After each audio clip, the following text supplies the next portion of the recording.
Hey, hey. All right. Agua.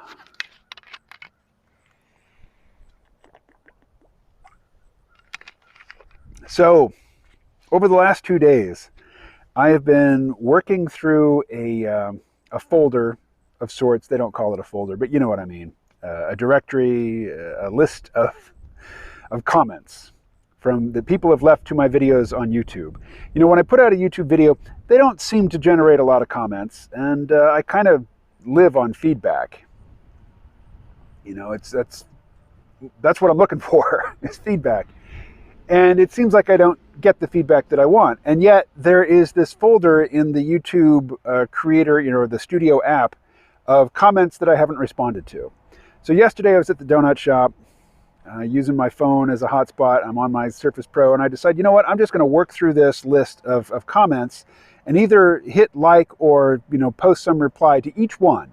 That'll kick them out of this queue. And I'm just going to sit here and do that until the queue is empty. And I sat there and I did that for over an hour and I barely scratched it.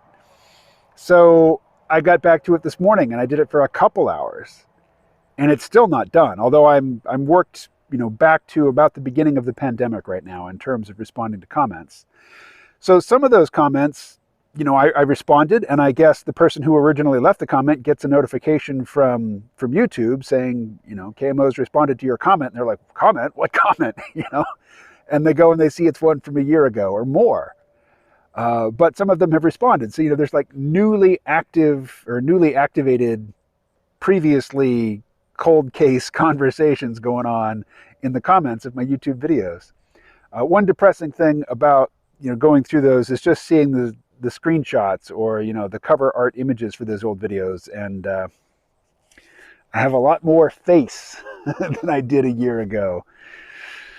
And it's because my gym closed. And I went basically a year without working out. I've joined a gym here in Berryville. I've been twice. I went the second time today. So I'm still in that, humbling back to the gym for the first time in a long time phase where, the numbers don't lie. I can't lift as much as I used to. I'm not doing as many sets as I did, before. It's going to take me a while to work back up to where I was, and then hopefully improve upon where I was. Although just getting back to where I was would be, most welcome at this point. I've got my living space pretty much squared away. I've made some progress on my workspace. I need to go over to Walmart right now and buy a multi-prong outlet surge protector, multi-outlet surge protector. And, just because the wiring in the place where I'm going to be working is inadequate to the task. I cannot trust the electricity there. So definitely need some additional surge protection.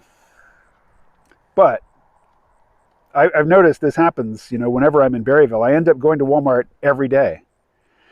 It's just like a 2-3 minute drive. I could walk there, except that I don't think they'd appreciate me wearing my backpack into the store like I did when I was in Bellows Falls. I walk to the grocery store most days, wear my backpack in the store, but they know me, and then just buy enough stuff to fill the backpack and walk home. Walking to Walmart wouldn't be that much further. But, the whole backpack thing in Walmart in the supercenter, I'm an unknown quantity there. They that just wouldn't fly. So I end up driving there. But again, I don't buy much stuff. I don't buy more than I could carry home in the backpack. I had a Huawei Honor Band. It's like a knockoff Fitbit, and for some reason it quit connecting to my phone. So I couldn't update the time. The phone and the band were in disagreement about how many steps I'd taken in a day, things like that. I got here and I discovered that Humana, who is the company that manages my mother's Part C Medicare benefits, they had just sent her this Versa 3 Fitbit, a proper Fitbit. This is not Walmart brand Diet Cola. This is Coke, She wasn't using it. I took it up, put it on, paired it with my phone, and got it working. And then I decided to go to Amazon and see what they cost. It's like $140. And Humana sent it to my mom unbidden. She didn't ask for it. But I guess, from their perspective, if enough people start using it and they don't know, how to manage permissions on their phone, and they end up providing a lot of biomedical and activity data to Humana, that it's worth their while. I think I've got it set up so that Humana is not getting any of my data, but if they think it's my mom, they'll be impressed by the number of steps that she takes in a day. Actually, my mother takes a lot of steps over the course of a day because she's got cattle to manage. I really wish she didn't, but she does. Anyway, Walmart. I did a video, or I started to make a video. I haven't posted it yet, and I might just work it in here, and this will be that video.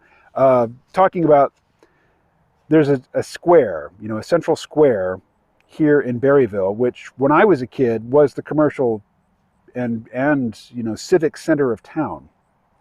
On the square, you've got multiple banks, multiple restaurants. There's a drugstore. What else? There's a hotel, which has been out of business for as long as I can remember. There's a tire place, where I've had lots of work done on old trucks. But either just before I was born or just after I was born, Interstate Highway 62 got built, and they cut it right through the middle of the square, cutting it in half. Now, I don't know if that immediately killed the square, but by the time I was old enough to form permanent memories, that square was basically ruined by the traffic going through it. But that wasn't the final nail in the coffin. The final nail in the coffin was them putting in the Walmart Supercenter out on the outskirts of town. That just drew all the commercial activity away from the square out to the Supercenter archipelago, because Walmart Supercenters tend to be surrounded by other businesses, gas stations, fast food places, banks, cell phone places, so basically everything got pulled. So here you can see some footage on screen of the town square. I walked there from here on a Sunday, and most of the businesses left there are local businesses, and they're the kinds of businesses that will be closed on Sunday. Here's Walmart, also on a Sunday. It's hopping. When I'm here, I go to Walmart almost daily. I could walk there. It's not very far. It's really no further from where I live now than the supermarket that I used to walk to most days in Bellows Falls was. But the difference there was I could wear my backpack into the supermarket. They knew me. They recognized me. That it wasn't a problem. Me trying to wear that same backpack into Walmart, buying just enough stuff to fill the backpack and then walking home, that would be a problem. So I drive. I drive to Walmart every day, even though I'm fully aware of all the reasons not to do either thing. All right. Blather, blah, blah, blah, talk. I haven't done videos in recent days because it got really cold, and I don't like to shoot them indoors. I like to shoot them outdoors. It's warm again, but now once I get the workspace set up and operational, I need to turn my attention to visual art, and also I owe the C-Realm Vault podcasters, I'm the podcaster. I owe the C-Realm Vault subscribers at least 2 new episodes, so got to get that done. But, if you have things you want me to talk about in videos, let me know. Or, post them, post your comments, questions, conversation starters, whatever, to Patreon. I try to remember every time I post one of these videos to post a link to it from Patreon. Some people comment there, some people comment on YouTube. But if you comment on Patreon, I'm happy to engage with you via text. All right. Talk to you soon.